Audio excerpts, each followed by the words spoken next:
नमस्कार, मी पंजाब डक. आज आहे 9 सप्टेंबर 2025. तर आजपासूनचा खास करून महाराष्ट्रातल्या शेतकऱ्याला अंदाज देणार आहे की सगळीकडे राज्यभर ऊन पडलं आहे. पण आता नेमकं काय झालं, शेतकऱ्याचं सोयाबीनचं पीक काढणी चालू आहे, उडीद काढणी चालू आहे. मग शेतकऱ्यासाठी अंदाज देणं खूप गरजेचं आहे.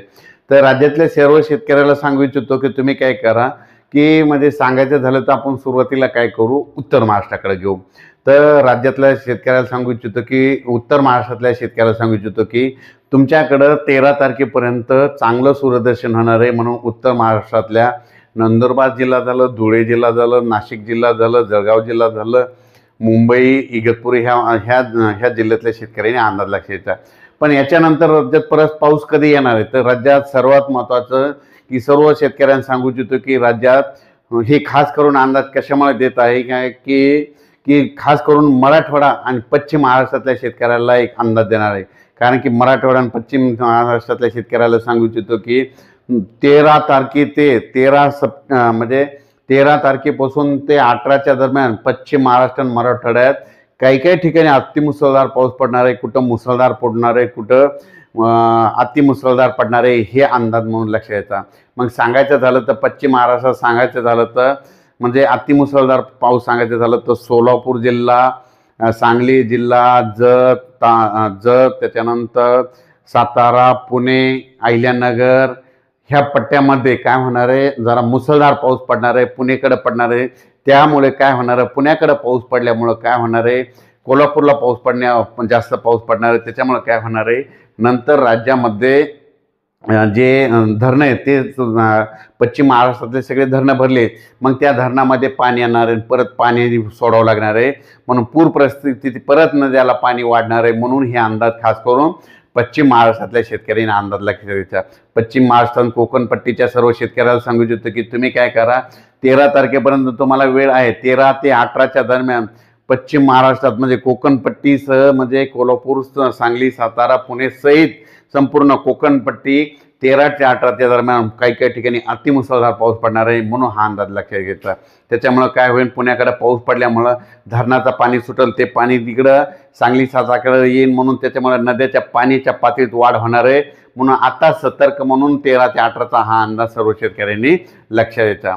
त्याच्यानंतर आपण मराठवाड्यातल्या शेतकऱ्याला सांगू इच्छितो की मराठवाड्यामध्ये आणखीन आज म्हणजे आज आहे 9 तारीख, 9 तारखेला देखील मराठवाड्यामध्ये तुम्हाला सांगू इच्छितो की मराठवाड्याचा जो हे भाग आहे कोणता, नांदेड, उमरी, उमरखेड, किनवट ह्या पट्ट्यामध्ये आज रात्रीच्यालाच म्हणजे 9 तारखेला यवतमाळ ह्या पट्ट्यामध्ये काय होणार, इकडल्या भागामध्ये थोडं पावसाचं वातावरण तयार होणार आहे. तिकडे पाऊस येणार आहे. नांदेड भागात येणार आहे, उमरखेड, नांदेड, यवतमाळ त्या भागात पडणार आहे. म्हणून अंदाज लक्षात. पण मराठवाड्यातल्या शेतकऱ्याला सांगू इच्छितो की तुम्हाला सांगू इच्छितो की मराठवाड्याकडे कधी पाऊस पडणार आहे, तर मराठवाड्याकडे म्हणजे आज 9ला म्हणजे हे नांदेड पट्ट्यामध्ये पाऊस सुरू होणार आहे. 10ला पाऊस काय होणार आहे, हे सोलापूर जिल्हा, धाराशिव जिल्हा, लातूर जिल्हा, नांदेड जिल्हा, परभणी जिल्हा, बीड जिल्हा, हिंगोली जिल्हा, यवतमाळ जिल्हा ह्या पट्ट्यात. त्याच्यानंतर चंद्रपूर, वर्धा, नागपूर, भंडारा, गोंदिया, अमरावती ह्या पट्ट्यामध्ये काय होणार आहे, 10ला परत पाऊस वाढणार आहे. त्याच्यानंतर काय होणार आहे, 11 पासून तो पाऊस आणखीन थोडा पुढे सरकणार आहे.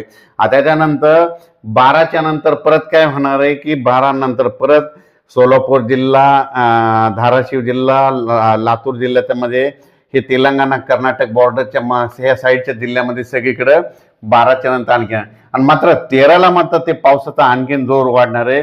13च्या नंतर पाऊस काय होणार, परत पुढे सरकणार आहे. मग तो पाऊस काय होणार आहे, सोलापूर जिल्ह्यामध्ये 13 ते 18च्या दरम्यान सोलापूरकडल्या शेतकऱ्यांनी अंदाज लक्षात द्यायचा. तुम्ही ज्वारीची पेरणी करा. बऱ्याच शेतकऱ्याचे फोन आले, ज्वारीची पेरणी कराल का, तुम्हाला एक सांगू इच्छितो की थांबा. कारण की तुमच्या सोलापूर जिल्ह्यामध्ये 13 ते 18च्या दरम्यान अतिमुसळधार पाऊस पडणार आहे. म्हणून हे अंदाज सोलापूर जिल्ह्यातल्या शेतकऱ्यांना लक्षात द्यायचा. लातूर जिल्ह्यातल्या शेतकऱ्याला सांगू इच्छितो की 13 ते 18च्या दरम्यान ज्वारीची पेरणीची घाई करू नका. कारण की 13 ते 18च्या दरम्यान अतिमुसळधार पाऊस लातूर जिल्ह्यामध्ये काही ठिकाणी पडणार आहे. म्हणून हा अंदाज लातूरकरांनी लक्षात द्यायचा. नांदेडकरांनी लगेच लक्षात घ्यायचं की नांदेडकरचं 11 तारखेपासूनच जोराचा पाऊस सुरू होणार आहे. म्हणून 10ला खरं तर 10 तारखेपासूनच नांदेडला आज देखील 9ला देखील पाऊस सुरू होणार आहे. म्हणून नांदेडच्या शेतकऱ्यांनी हा अंदाज लक्षात घ्यायचा। त्याच्यानंतर यवतमाळ जिल्ह्यातल्या शेतकऱ्यांनी आजच यवतमाळ जिल्ह्यामध्ये बऱ्याच ठिकाणी मध्यरात्री 2-3च्या दरम्यान बऱ्याच ठिकाणी यवतमाळकडे देखील पाऊस येणार आहे, म्हणून हे अंदाज लक्षात घ्यायचा। त्याच्यानंतर तुम्हाला सांगू इच्छितो की पूर्व विदर्भामध्ये चंद्रपूर, गडचिरोली, वर्धा, नागपूर, भंडारा, गोंदिया, अमरावती ह्या पट्ट्यामध्ये काय होणार आहे, म्हणजे 12 तारखेपासूनच तिकडे पावसाला सुरुवात होईल, म्हणून हे अंदाज लक्षात घ्यायचा। म्हणजे 9, 10, 11, 12ला हे पाऊस ह्या पट्ट्यामध्ये राहणार आहे। पण त्याच्यानंतर 13 ते 18च्या दरम्यान तुम्हाला सांगू इच्छितो की कर्नाटकला देखील खूप अतिमुसळधार पाऊस पडणार आहे, तेलंगणाला अतिमुसळधार पाऊस पडणार आहे। कर्नाटकमध्ये विजयपूर झालं, बेळगाव झालं, बागलकोट, कुलबुर्गी ह्या पट्ट्यामध्ये अतिमुसळधार पाऊस पडणार आहे। त्याच्यामुळे सांगलीला देखील अतिमुसळधार काही भागाला पाऊस झोडपून काढणार आहे, काही जिल्ह्याला झोडपून काढणार आहे। सांगलीकरांनी हा अंदाज लक्षात घ्यायचा। कोल्हापूर जिल्ह्याला देखील अतिमुसळधार काही भागात पाऊस पडणार आहे, म्हणून कोल्हापूरच्या जनतेने हा अंदाज लक्षात घ्यायचा। 13 ते 18च्या दरम्यान कुडाळकडे देखील अतिमुसळधार पाऊस पडणार आहे, म्हणून कुडाळ भागातल्या शेतकऱ्यांनी अंदाज लक्षात घ्यायचा। सातारा पुणेकडे खूप पाऊस पडणार आहे, म्हणजे सातारा पुणेच्या शेतकऱ्यांनी 13 ते 18च्या दरम्यान 13 ते सप्टेंबर ते 18 सप्टेंबरचा अंदाज लक्षात घ्यायचा। त्याच्यानंतर सगळ्यात वंचित जिल्हा म्हणजे आतापर्यंत पावसाळ्यामध्ये कमी पावसाचा जिल्हा म्हणून ओळखला जाणारा अहिल्यानगर, ह्या जिल्ह्यातल्या अहिल्यानगरच्या सर्व शेतकऱ्याला आनंदाची बातमी सांगतो। आतापर्यंत अहिल्यानगरमध्ये पाऊस पडलेला नाही, तर अहिल्यानगरमध्ये 13 तारखेपासून ते 18च्या दरम्यान ज्या नदीला पाणी नाही आलं, ज्या वाड्याला पाणी नाही वाहिलं, त्या वाड्याला 13 सप्टेंबर ते 18 सप्टेंबरच्या दरम्यान त्या 5 दिवसामध्ये पाणी वाहणार आहे, म्हणून अहिल्यानगरच्या शेतकऱ्यांनी अंदाज लक्षात। संभाजीनगरमध्ये जर कोणते जिल्हे तालुके गाव वंचित राहिले असं तिथं देखील 13 ते 18 खूप पाऊस पडणार आहे। जालना जिल्ह्यात देखील 13 ते 18च्या दरम्यान जोराचा पाऊस पडणार आहे। त्याच्यानंतर जळगाव जिल्ह्यामध्ये देखील 14 ते 18च्या दरम्यान जळगावकडे पाऊस पडणार आहे, म्हणून हा अंदाज लक्षात घ्यायचा। त्याच्यानंतर नंदुरबार, धुळे, नाशिक 14 सप्टेंबर ते 18 सप्टेंबरच्या 19 सप्टेंबर पर्यंत ह्या उत्तर महाराष्ट्राकडे जोराचा पाऊस पडणार आहे, म्हणून हा अंदाज लक्षात घ्यायचा। त्याच्यानंतर इगतपुरी, नाशिक, कल्याण, मुंबई, पालघर, मुंबईच्या जनतेने सतर्क करायचं, कारण की मुंबईकडे देखील 14 सप्टेंबर ते 18 सप्टेंबर तर मुंबईच्या जनतेने देखील 14 ते 18च्या दरम्यान पाऊस येणार आहे। मुंबईकडे काही ठिकाणी अतिमुसळधार पाऊस पडणार आहे, कुठं रिमझिम पडणार आहे, म्हणून हा अंदाज लक्षात घ्यायचा।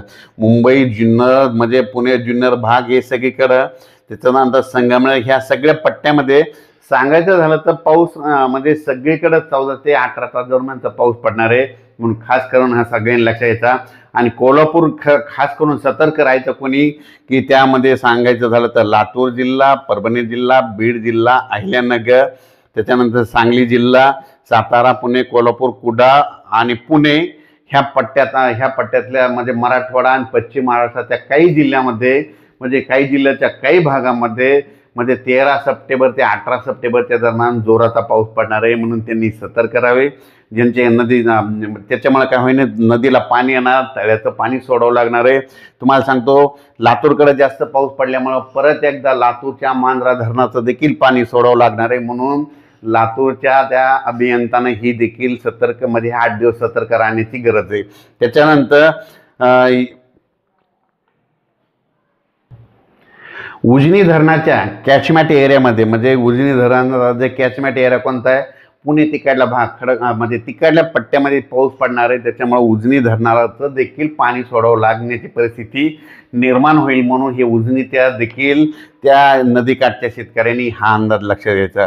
त्याच्यानंतर कोल्हापूरकडे देखील काय होणार आहे, पुण्याकडे पाऊस पडणार आहे, मुंबईकडे पडणार आहे, हे कोकणात पडणार आहे, त्याच्यामुळे पुण्याकडे कोल्हापूरकडे देखील नद्याची म्हणजे जी नदीची पातळी कोयना नदीची 37-38 फुटापर्यंत पाण्याची पातळी येण्याची शक्यता असल्यामुळं म्हणून हे देखील लक्षात घ्यायचं।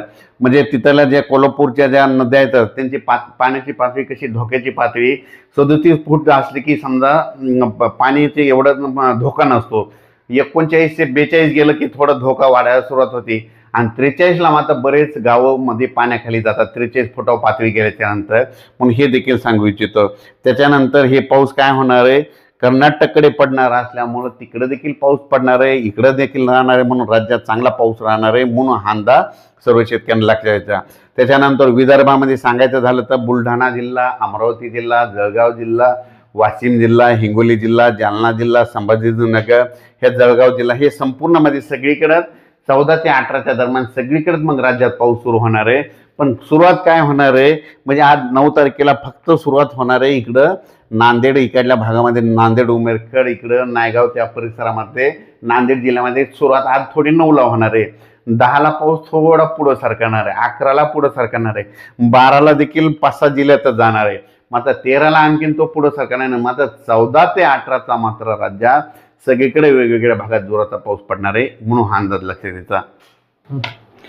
14 ते 18च्या दरम्यान सांगायचं झालं तर म्हणजे तळोदा, नंदुरबार, शहादा, शिरपूर, चोपडा, जळगाव, एरंडोल, पाचोरा, यावल, जामनेर, अमळनेर, पुन्हा त्या बुरामपूर, अकोट, हरिसाल, अचलपूर, तळेगाव, मोर्शी, वरळू, सावनेर, बुलढाणा, खामगाव, नांदुरा, म्हणजे ह्या पट्ट्यामध्ये आतापर्यंत काही भागामध्ये जे भाग सुटलेला आहे तिथं देखील हे पाऊस काय होणार आहे 14 सप्टेंबर ते 18 दरम्यान पडणार आहे, म्हणून हा अंदाज त्यांनी लक्षात द्यायचा.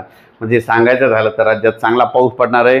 म्हणून सोलापूरचे शेतकरी ज्वारी पेरण्यासाठी मला फोन लावत होते, त्यांना तुम्ही थांबलेले बरं राहील, हे 18च्या नंतर ज्यावेळेस पाऊस जाईल त्यावेळेस मग तुम्ही पेरणी करायला काही हरकत नाही.